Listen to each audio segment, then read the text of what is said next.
चारों तरफ धूल ही धूल थी। हवा में तनाव था। युद्ध का मैदान एक भयानक दृश्य प्रस्तुत कर रहा था, जहां हर तरफ चीख पुकार और तलवारों की टकराहट सुनाई दे रही थी। सैनिकों के चेहरों पर चिंता और डर साफ झलक रहा था, लेकिन उनके दिलों में अपने देश के लिए लड़ने का जज्बा भी था। एक जवान रानी आंखों में आग लिए अपनी तलवार उठाती है। उसकी आंखों में दृढ़ संकल्प और साहस की चमक थी। वह अपने घोड़े पर सवार होकर दुश्मनों की ओर बढ़ रही थी, जैसे कि वह खुद युद्ध की देवी हो। उसकी तलवार की चमक ने दुश्मनों के दिलों में खौफ पैदा कर दिया था। दुश्मन ज्यादा थे, ताकतवर थे, लेकिन रानी का हौसला नहीं टूटा था। वह जानती थी कि यह लड़ाई आसान नहीं होगी, लेकिन उसने हार मानने का नाम नहीं लिया। उसके सैनिक भी उसकी बहादुरी से प्रेरित होकर दुश्मनों का सामना कर रहे थे। हर वार के साथ रानी का आत्मविश्वास और बढ़ता जा रहा था। ये थी रानी अवंतीबाई लोधी, जिन्होंने आत्मसमर्पण की बजाय युद्ध के मैदान को चुना।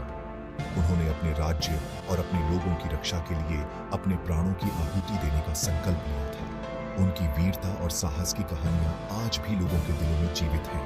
उनका 1831 में जन्मी अवंतीबाई का पालन पोषण महलों के ऐशो आराम में नहीं हुआ। उनका बचपन मध्य भारत के बीहड़ इलाकों में रामगढ़ रियासत में बीता। उनके पिता राजा विक्रमजीत सिंह ने उन्हें अपनी धरती से गहरा प्यार और एक योद्धा की भावना दी। उन्होंने अपने भाई के साथ तलवारबाजी, तीरंदाजी और घुड़सवारी सीखी। वो एक कुशल नेता थी। उनका व्यक्तित्व लोगों को अपनी ओर खींचता था, लेकिन किस्मत को कुछ और ही मंजूर था। लक्ष्मण सिंह लोधी के शासक से शादी के बाद अवंतीबाई रानी बनी। उनके पति का निधन जल्दी ही हो गया और उन्हें अपने छोटे बेटे और रियासत की जिम्मेदारी संभालनी पड़ी। वो इस मौके पर खरी उतरी और एक सक्षम और न्यायप्रिय शासक बनी। फिर 1855 में आजादी की लड़ाई शुरू हुई। अंग्रेजों के अत्याचारों से तंग आकर सिपाही विद्रोह की आग पूरे उत्तर भारत में फैल गई। रानी अवंतीबाई को एक मौका दिखा। वो विदेशी हुकूमत के आगे नहीं झुकेंगी, वो आजादी के लिए लड़ेंगी। रानी अवंतीबाई ने अंग्रेजी हुकूमत को मानने से इनकार कर दिया। उन्होंने अपने लोगों को एकजुट किया, उनके अंदर क्रांति की ज्वाला जगाई। उन्होंने अपना खजाना खोला, अपनी दौलत से सेना इकट्ठी की और हथियार जुटाए। उनकी बहादुरी संक्रामक थी। पुरुष और महिलाएं अपनी रानी से प्रेरित होकर उनके साथ आ मिले। उन्होंने उन्हें प्रशिक्षित किया, रणनीति बनाई और उन्हें आगे की लड़ाई के लिए तैयार किया। उनकी छोटी सी रियासत बगावत का केंद्र बन गई। शुरुआत में रानी के विद्रोह को हल्के में लेने वाले अंग्रेजों को जल्द ही अपनी गलती का एहसास हुआ। रानी अवंतीबाई कोई मामूली रानी नहीं थी। वो एक कुशल सैन्य रणनीतिकार थीं। उन्होंने अपने इलाके के घने जंगलों और पहाड़ी रास्तों का फायदा उठाते हुए छापामार युद्ध का इस्तेमाल किया। उनकी सेना हालांकि छोटी थी, लेकिन अंग्रेजों को भारी नुकसान पहुंचा रही थी। तोपों की गूंज घाटियों में गूंज रही थी, क्योंकि वह अटूट दृढ़ता के साथ अपने सैनिकों का नेतृत्व कर रही थी। वह उनके साथ लड़ी। उनकी बहादुरी ने उनके सैनिकों को बाघों की तरह लड़ने के लिए प्रेरित किया। अपने नुकसान से हताश होकर सैनिकों के चेहरों पर निराशा और दर्द साफ झलक रहा था।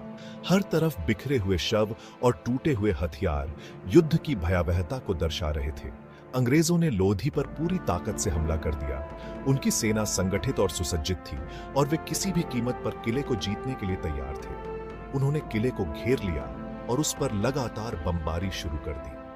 तोपों की गर्जना और धुएं के बादल युद्ध के मैदान को और भी भयानक बना रहे थे। रानी अवंतीबाई इस हमले से बेपरवाह अपनी सेना का नेतृत्व सबसे आगे से करती रही। उनकी आंखों में दृढ़ संकल्प और साहस की चमक थी, जो उनके सैनिकों को प्रेरित कर रही थी।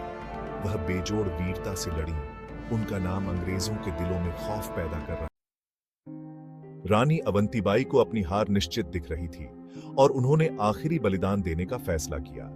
उन्होंने कैद होने की बजाय मौत को चुना। 20 मार्च 1858 को उन्होंने युद्ध के कपड़े पहने और अंग्रेजी सेना के बीच जा घुसी, एक घायल बाघिन की तरह लड़ते हुए। वो अपनी आखिरी सांस तक लड़ी।